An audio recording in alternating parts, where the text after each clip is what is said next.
English শেখার ক্ষেত্রে একটি বড় অন্তরায় হলো স্পেলিং মিস্টেক করা। আমরা যখন ইংলিশে নতুন কোনো ওয়ার্ড শিখি তখন তার স্পেলিং মনে রাখার চেষ্টা করি, কিন্তু যখন এটা আমরা লিখতে যাই তখন অনেক সময় দেখি সেটা ভুল করে ফেলছি। তো এই স্পেলিং মিস্টেকের সমস্যা স্পোকেন ইংলিশের ক্ষেত্রে অসুবিধা তৈরি করতে না পারলেও যখন আমরা কোনো কিছু লিখতে যাই ইংলিশে, সেটা কোনো কম্পিটিটিভ এক্সাম হতে পারে বা কোনো ফর্মাল লেটার হতে পারে বা অন্য কোনো ক্ষেত্রে যখন লিখতে যাই তখন স্পেলিং মিস্টেকের সমস্যা একটা বড় চিন্তার বিষয় হয়ে দাঁড়ায়। যদি আমরা আইএলটিএস এর প্রস্তুতি নিতে যাই সেক্ষেত্রে স্পেলিং মিস্টেক কিন্তু আমাদের কম নাম্বার পাওয়ার একটা কারণ হতে পারে।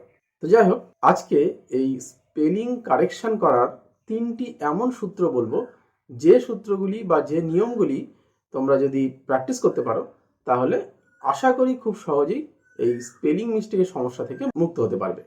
তো চলো আর দেরি না করে 3টে নিয়ম সম্পর্কে ডিটেলসে দেখে নিই। প্রথম নিয়ম হচ্ছে, তোমরা জানো যে আমরা এখন স্মার্টফোন সব সময় ইউজ করি। স্মার্টফোন ছাড়া আমাদের একটা মুহূর্ত চলে না।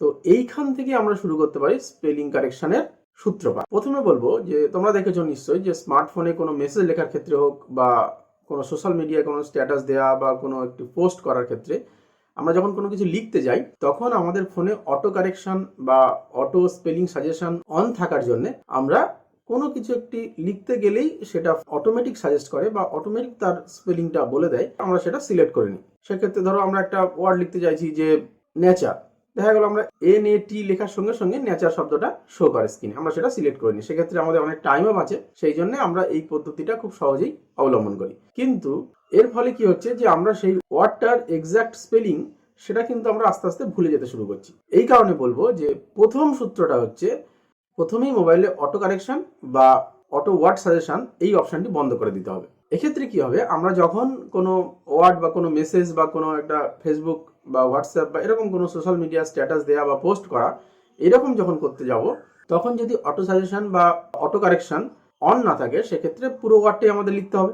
তখন কি হবে যে আমাদের পুরো ওয়ার্ডটা স্পেলিং আমাদের জানতেই হবে, তবেই আমরা লিখতে পারবো সঠিক। যদি আমরা সঠিক না লিখি তখন ওয়ার্ডটার তলায় লাল দাগ পড়বে, সেটা দেখেই আমরা বুঝতে পারবো যে ওয়ার্ডটা আমরা ভুল লিখেছি। তখন আমরা ডিকশনারি দেখে হোক বা অন্য কোনো জায়গা থেকে আমরা ওয়ার্ডটা কারেকশন করে নিতে পারবো। এবং এই অভ্যাস যখন আমাদের তৈরি হবে তখন বারবার পুরো ওয়ার্ডটা লেখার ফলে স্পেলিংটা আমরা সহজেই মনে রাখতে পারবো। তাহলে প্রথম সূত্রটা হলো, আজ থেকে মোবাইলের অটো কারেকশন বা অটো ওয়ার্ড সাজেশন এই দুটি অপশন বন্ধ করে দিতে হবে। প্রথম গেল। এবার আসি দ্বিতীয় নিয়মে।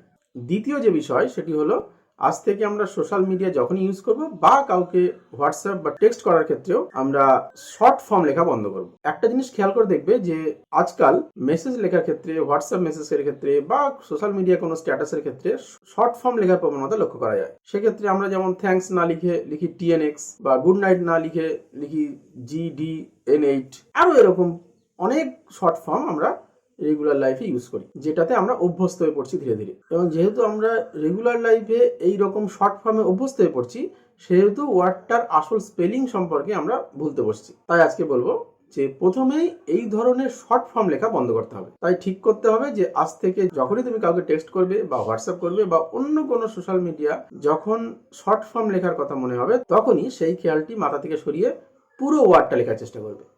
এক্ষেত্রে হয়তো টাইম একটু বেশি লাগবে, কিন্তু তোমার ওয়ার্ডটার আসল স্পেলিং কিন্তু প্র্যাকটিস হয়ে যাবে। এবং এইটা সব থেকে ভালো উপায় প্র্যাকটিসের, কারণ আমরা সারাক্ষণ সোশ্যাল মিডিয়া থাকি বা সারাক্ষণ স্মার্টফোন নিয়েই থাকি।